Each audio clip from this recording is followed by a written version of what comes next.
A former Minneapolis police officer goes on trial Monday in George Floyd's death, and jurors may not wait long to see parts of the bystander video that caught Derek Chauvin's knee on Floyd's neck, an image that sparked outrage and demands for racial justice across the US and beyond.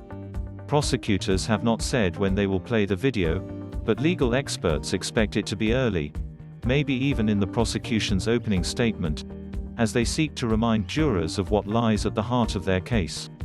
If you're a prosecutor, you want to start off strong. You want to frame the argument, and nothing frames the argument in this case as much as that video, said Jeffrey Cramer, a former federal prosecutor and managing director of Berkeley Research Group in Chicago. Floyd, a black man, was declared dead after Chauvin, who is white, pressed his knee against Floyd's neck for about 9 minutes. He held his position even as Floyd's cries of, "I can't breathe," faded and he went limp as he was handcuffed and lying on his stomach.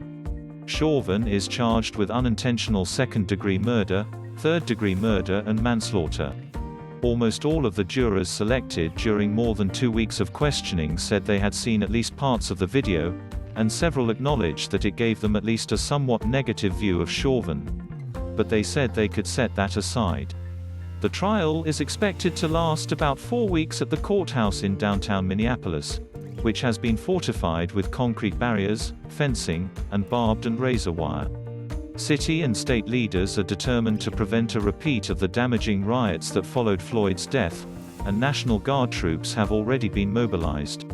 The key questions at the trial will be whether Chauvin caused Floyd's death and whether his actions in subduing Floyd were reasonable.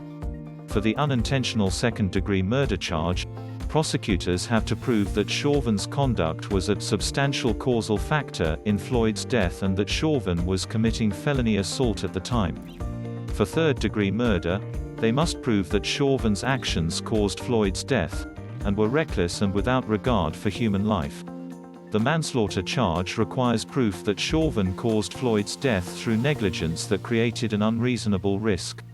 After jury instructions, prosecutors will begin with their opening statement, outlining a roadmap of their case and telling jurors what to expect to see, said Mike Brandt, a local defense attorney who is watching the case closely.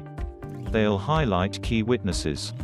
Chauvin's defense attorney, Eric Nelson, is likely to use his opening statement to push back against the prosecutor's argument, telling jurors that medical testimony and use of force experts will show a different view.